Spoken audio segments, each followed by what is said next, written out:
Habíamos empezado ya el tema de vectores en 3 dimensiones. Como una ayuda se suele representar pues las 3 dimensiones a través de un paralelepípedo, ¿no? Recuerden, el paralelepípedo lo formamos mediante caras paralelas.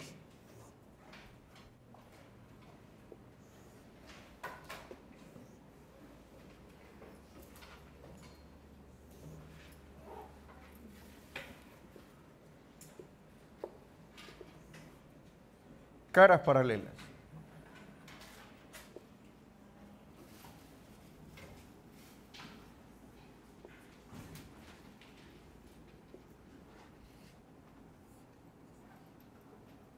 Eje X, Y y Z.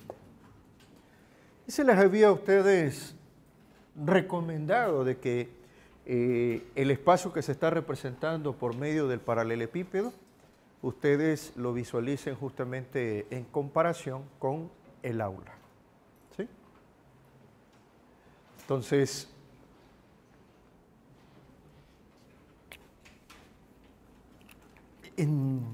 probablemente ustedes vieron dibujo técnico, y en dibujo técnico hablamos, por ejemplo, de la cara anterior, de la cara posterior, ¿sí? Entendiéndose la cara que está ahí atrás, pues, ¿no?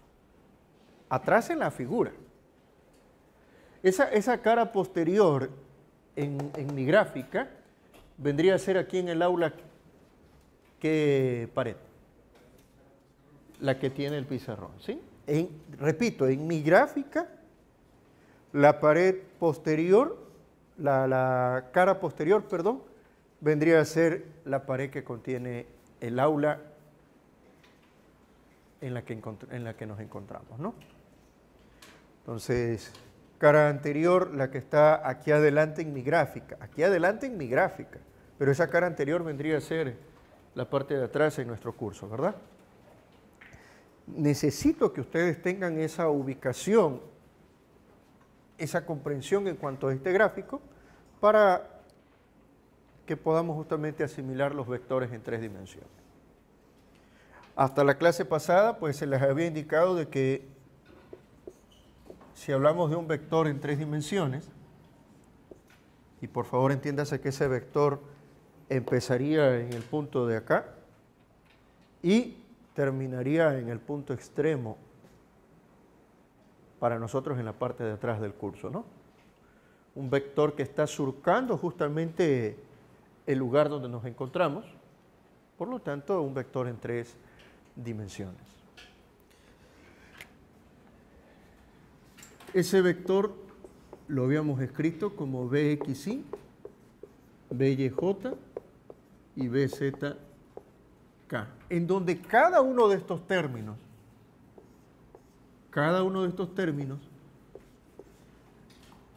no son otra cosa que las componentes de mi vector, ¿no? Y como componentes también son vectores. Y la suma de esos vectores componentes me está dando mi vector en 3 dimensiones. ¿Cómo determinábamos su magnitud? ¿Qué les había indicado yo? ¿Cómo había expresado el determinar la magnitud? Yo había indicado como un Pitágoras extendido, ¿verdad? Un Pitágoras extendido, es decir, ya no solamente abarcaba X y Y, sino que también abarcaba a Z. Pitágoras extendido. Eso con respecto a la magnitud. ¿Y la dirección? ¿Cómo establecíamos la dirección? ¿Mediante quiénes establecíamos la dirección? Mediante sus ángulos directores. En donde estos ángulos directores, pues recordarán, corresponde a los ángulos que forma mi vector con cada uno de los ejes.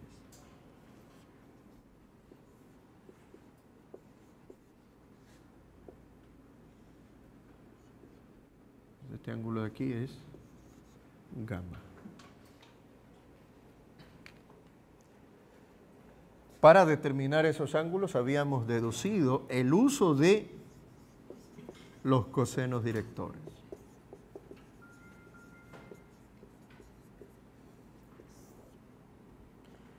En donde el coseno de alfa era la componente en X dividido para la magnitud del vector. Aquí esto está representando la magnitud del vector.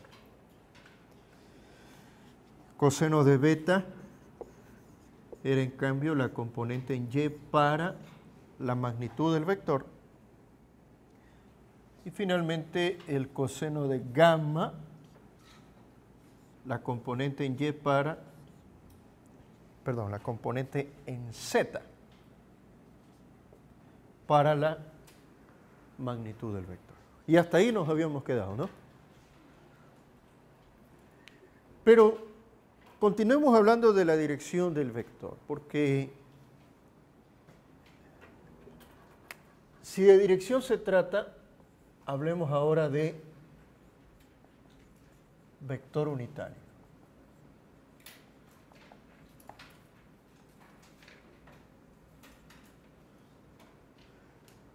De hecho, ya hemos venido trabajando con vectores unitarios. Cuando trabajamos con I, J y K, estos son vectores unitarios, muchachos.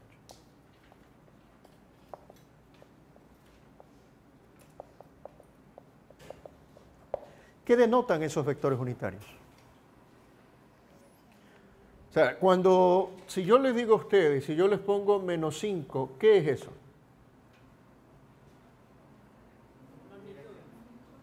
No, no es una magnitud. La magnitud siempre es positiva. ¿Sí o no? En todo caso, ese menos 5, ¿qué es ese menos 5?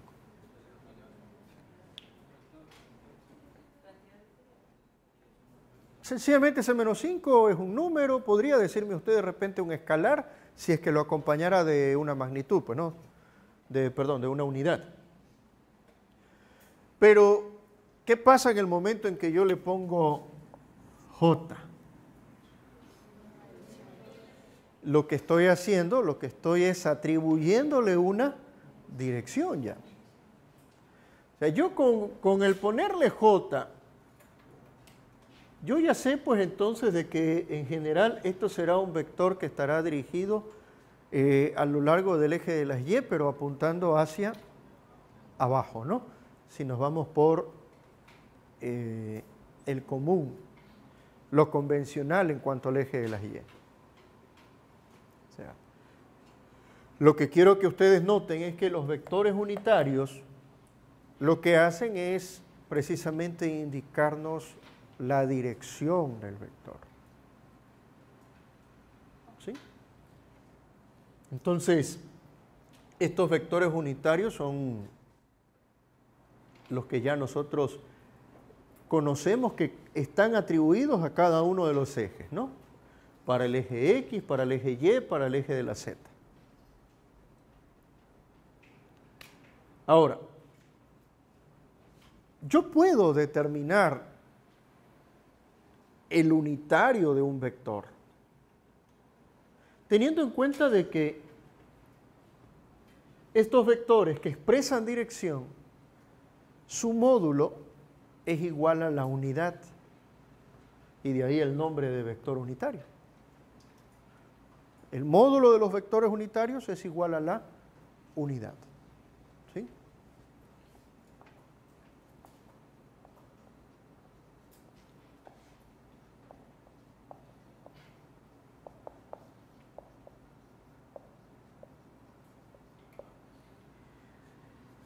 De tal manera de que si yo quiero el unitario de un vector, aquí está.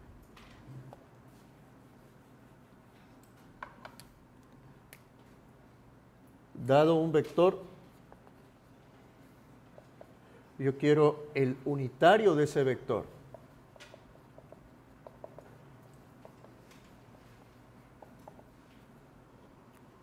Lo que vamos a hacer es lo siguiente.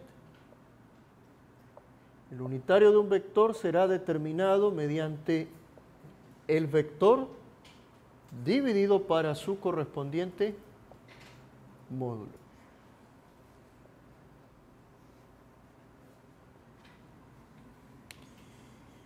Esta expresión es importantísima y esta expresión usted la puede interpretar.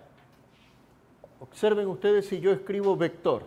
Si yo de aquí despejo el vector, esto me quedaría el módulo multiplicado por el unitario del vector. O sea, si yo le quito esto, ¿qué es lo que tenemos? Solo la magnitud, no es vector, ¿verdad?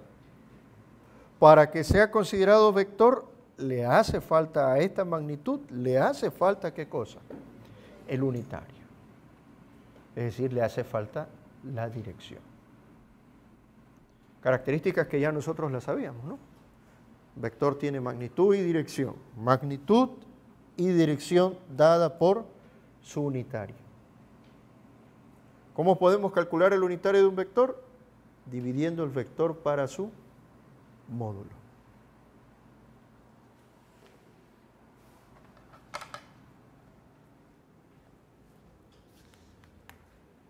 Perfecto.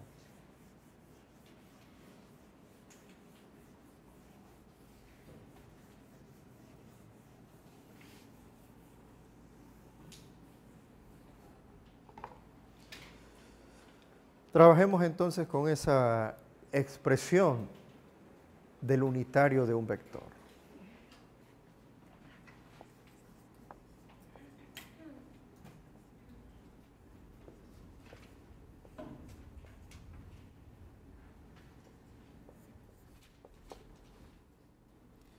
Recordemos que esto no es otra cosa que BXY, BYJ y BZK. Y que esto puedo en definitiva escribirlo como solo B, ¿no?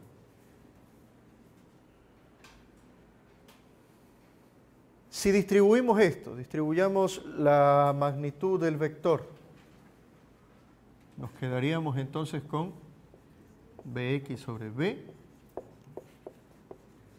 BY sobre B, BZ sobre B. Y aquí es donde me interesa que ustedes vean la similitud de lo que acabo de escribir con respecto a los cosenos directores.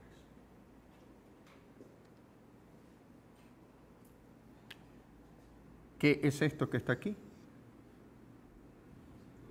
El coseno de alfa. Esto de aquí es el coseno de beta y esto es el coseno de gamma.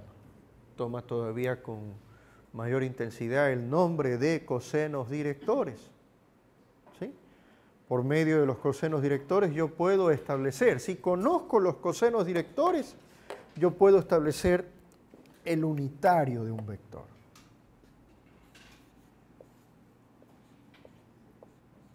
El unitario de un vector viene a ser el coseno de alfa i, el coseno de beta j y el coseno de gamma k.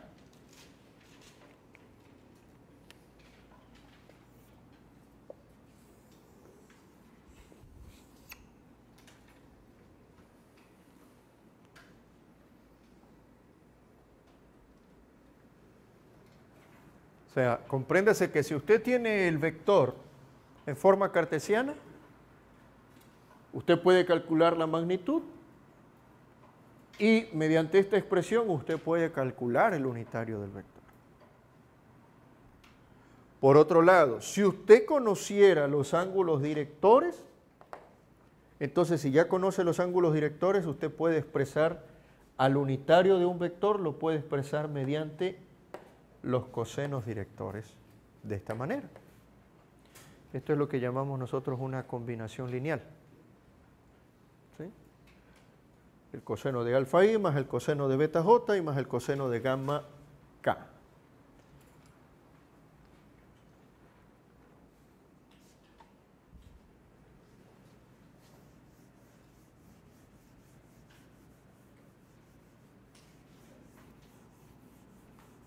¿Hasta ahí alguna pregunta?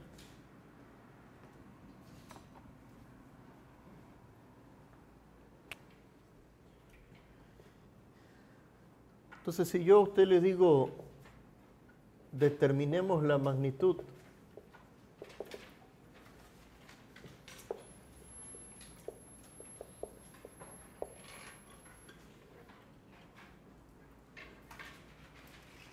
¿cuánto se supone que es la magnitud de ese unitario? ¿Cuánto es? Es 1, ¿verdad? La magnitud de un vector unitario es la unidad. Pero lo que quiero es justamente llegar a una expresión que nos pueda ayudar en futuros problemas en encontrar alguna solución, algún problema planteado. Entonces, si determinamos la magnitud de este vector, que es un vector en 3 dimensiones, se supone que esto sería la raíz de coseno cuadrado de alfa más el coseno cuadrado de beta y más el coseno cuadrado de gamma.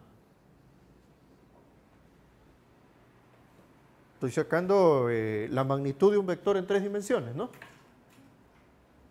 Se supone que era un Pitágoras extendido. Eso es lo que estoy haciendo. Solo que nosotros ya sabemos de antemano, sabemos que la magnitud de un vector unitario, ¿cuánto es? Es 1. ¿Y si yo lo elevo al cuadrado? ¿Y si yo lo elevo al cuadrado? Lo que voy a conseguir es esta expresión.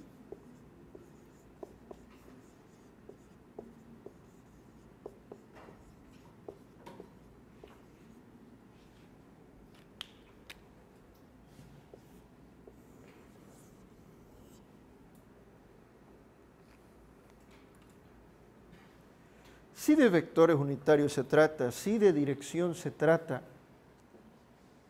tengamos presente estas 3 expresiones que justamente las he remarcado.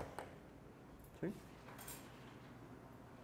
Esta expresión la debería utilizar si es que conociera de repente el vector y obviamente con ello su módulo, ¿no? Pero no olvidemos de que de esta expresión también yo la reescribí de esta manera. Es decir, entiéndase que yo puedo encontrar el vector si es que conociera el módulo y si es que conociera ¿qué cosa? Su unitario. ¿Y de qué otra forma puedo conocer el unitario? A través de los cosenos directores. Para ello, pues obviamente debería conocer los ángulos directores, alfa, beta y gamma. ¿Sí? Y si me hiciera falta algún coseno director, entonces yo puedo utilizar esta expresión de acá.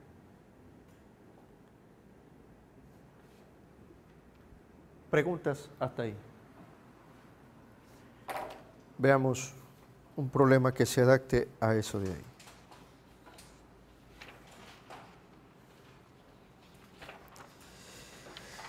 Tres dimensiones.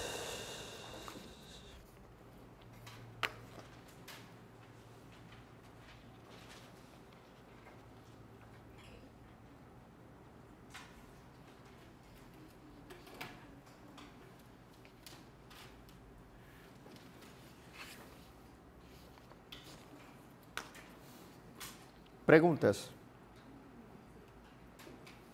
¿Dudas o aclaraciones, jóvenes?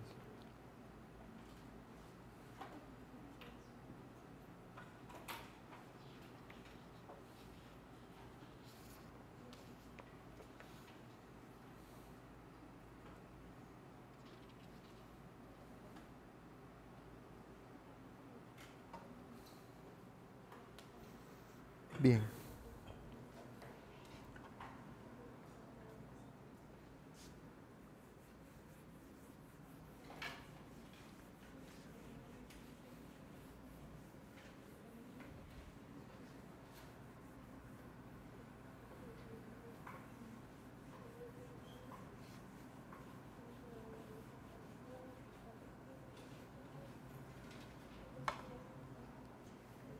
comentarios, preguntas.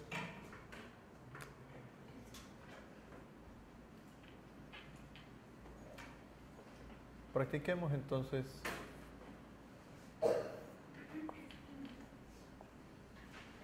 ciertas operaciones.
Y me solicitan para esta gráfica dada la resultante de la operación menos 1/2 del vector B más el vector W. Y asimismo nos piden un vector de módulo 8 que tenga la misma dirección del vector R.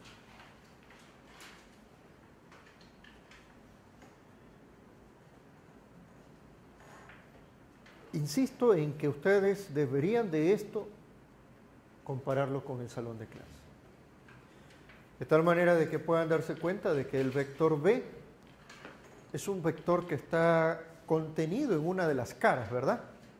En este caso, ese vector B, si lo comparamos con nuestro salón de clase, este vector B estaría en el techo. ¿Verdad que sí? ¿En dónde empezaría ese vector B? Empezaría en la parte de allá atrás y terminaría en la parte de allá adelante, pero siempre en el techo. Obviamente el techo estamos hablando de un plano que evidentemente tiene 2 dimensiones, lo que significa que este vector B es un vector que tiene componentes en 2 dimensiones. ¿Sí? Es un vector en el plano.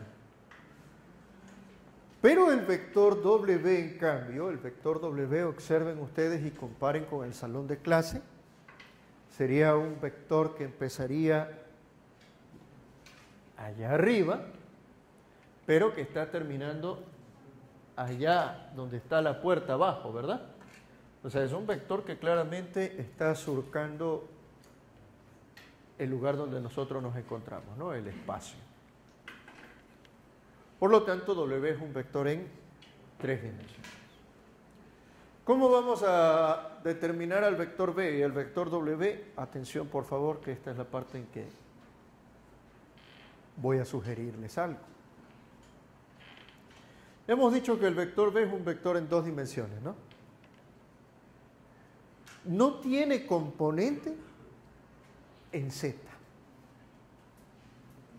¿Por qué digo esto? Porque ese vector B, que ciertamente está en el techo para nosotros, sería paralelo al plano que está aquí abajo, ¿verdad? Y este plano de aquí abajo es el plano principal XY. Es decir, nuestro vector B solamente tendría componentes en X y Y. No tendría componentes en Z. No se olviden que los vectores no son otra cosa que la suma de sus componentes, ¿no? De tal manera de que ese vector B yo lo puedo visualizar como la suma de esta componente con esta otra componente.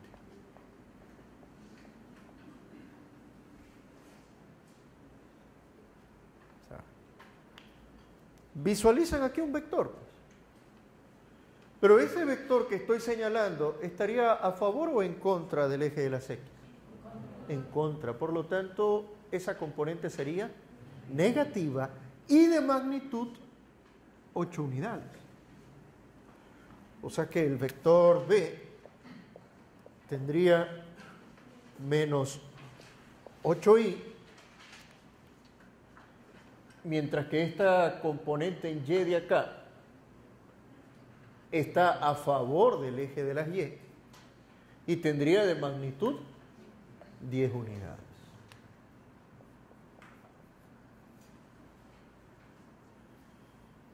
No tiene componente en Z, podríamos colocar aquí 0K o no colocarlo. Vuelvo a insistir, vector B es un vector en 2 dimensiones, está completamente contenido en una de las caras del paralelepípedo. Esa cara es paralela al plano principal XY. Por lo tanto, solo tiene componentes en X y en Y. No tiene componentes ¿dónde? En Z. Bajo el principio de que las componentes ortogonales son vectores y cuya suma me dan el vector propiamente, entonces lo que yo estoy haciendo aquí es identificar las componentes. Componente de mi vector en X y componente de mi vector en Y. ¿Esa componente en X estaba a favor o en contra de mi eje X? En contra, y por esa razón el negativo. Pero la componente en Y, en cambio, está a favor y por esa razón positivo. El mismo criterio, jóvenes, el mismo criterio para el vector W. Claro, el vector W ya está en 3 dimensiones, ¿no? Procuren ir en orden. Si se dieron cuenta, el vector B, yo primero empecé en el eje de las X. Pero yo pude haberlo hecho A partir del origen del vector pude haberme ido hacia la derecha primero y luego hacia atrás. ¿Sí o no? Lo podía hacer. Pero en ese caso hubiera tenido primero la componente en Y y luego la componente en X y luego tenía que ordenarla. Entonces, tratemos de no perder tiempo. Decimos que en el plano tenemos dos caminos. W, que está en el espacio, hay 6 caminos diferentes para llegar al mismo vector. Dime. Siempre se inicia desde el origen del vector, claro. Es como aplicar el método método del polígono. Sí, es como aplicar el método del polígono. Así es. Empieza en el origen de tu vector y la idea es llegar al final de tu vector. Entonces lo mismo con W. En el caso de W aquí está el origen, ¿verdad? Mi objetivo es llegar acá. ¿Cómo lo voy a hacer? Procurando el orden de ir primero en X, luego en Y y luego en Z. Eso significa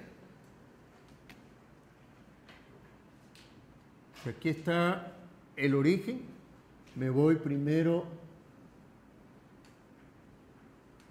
paralelo a X, luego paralelo a Y y finalmente paralelo a Z. Si no lo hacen en orden, tampoco es que está mal, solo que después tendrá que ordenarlo. Si lo podemos hacer en orden directamente, en buena hora, joven. Entonces, ahora sí, dígame usted, ¿estoy yéndome a favor o en contra de X? A favor. Por lo tanto, más 8i. Luego me estoy yendo a favor o en contra de Y. A favor, por lo tanto, más 10j. Y finalmente, a favor o en contra de Z. Por lo tanto, menos 6k.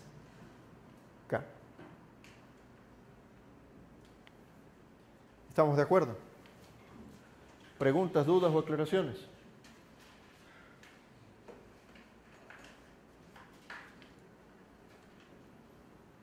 Esa es la forma que yo recomiendo en que ustedes puedan extraer al vector del paralelepípedo que se les da. ¿Sí? Vayan paralelo a cada uno de los ejes, procurando ir en orden. Si ya tienen al vector B y al vector W, entonces realizar esa operación será para nosotros más sencillo, ¿no? R dice que es igual a menos 1/2 de B más W, ¿no? O sea, menos 1/2 de menos 8i y más el vector W que es 8i más 10j menos 6k, gracias. Aplicamos el álgebra común y corriente, ¿no? Destruimos paréntesis y luego aplicamos reducción de términos semejantes, ¿no? Nos quedaría aquí 4i menos 5j, destruyo paréntesis y reducimos términos.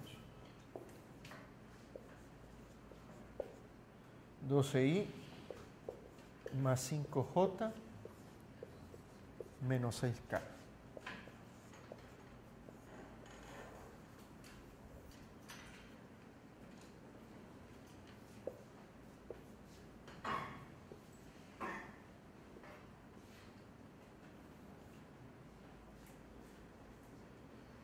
¿Confirmen ese resultado?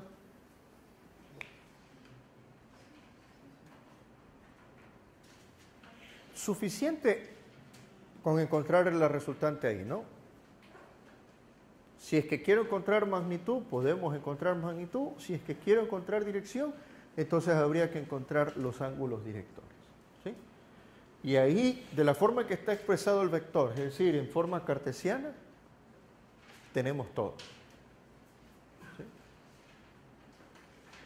Entonces, a ver, démonos la tarea de encontrar la magnitud y los ángulos directores.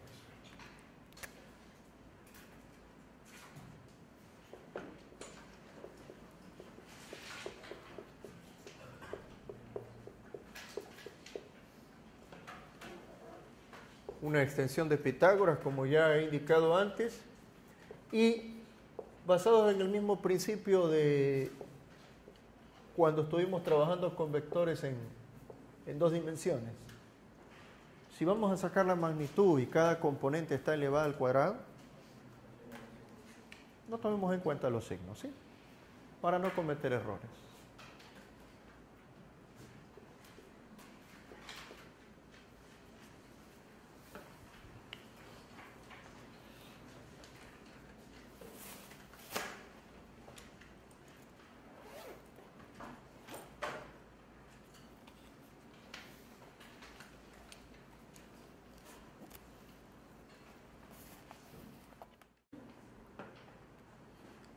(14.32)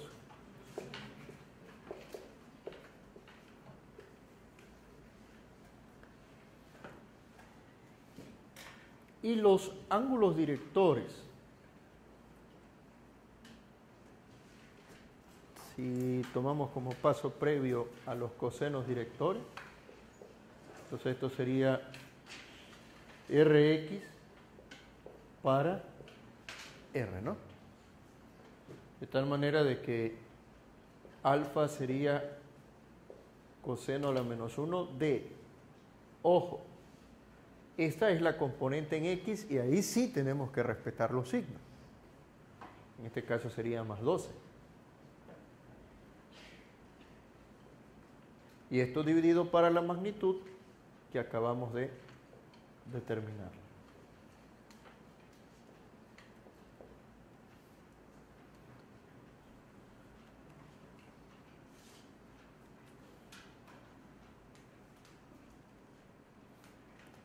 Esto nos queda aproximadamente 33.07 grados.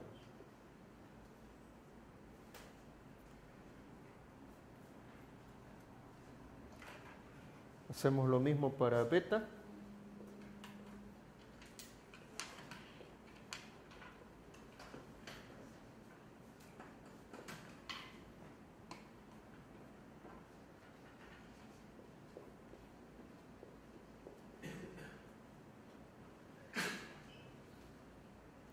Componente en Y.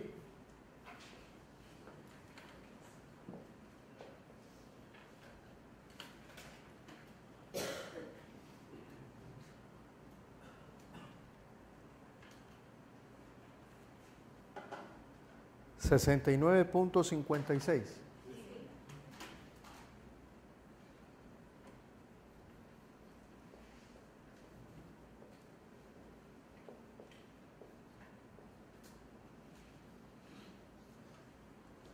Y finalmente gamma, que sería RZ para R. Por favor, no olviden, hay que tomar en cuenta signo, ahora sí, de la componente, y esto es menos 6.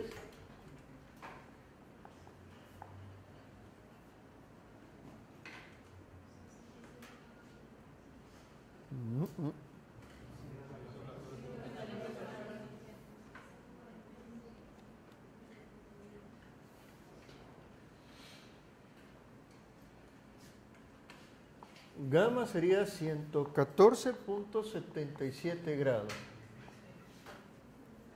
¿Sí? Recuerden, aquí sí hay que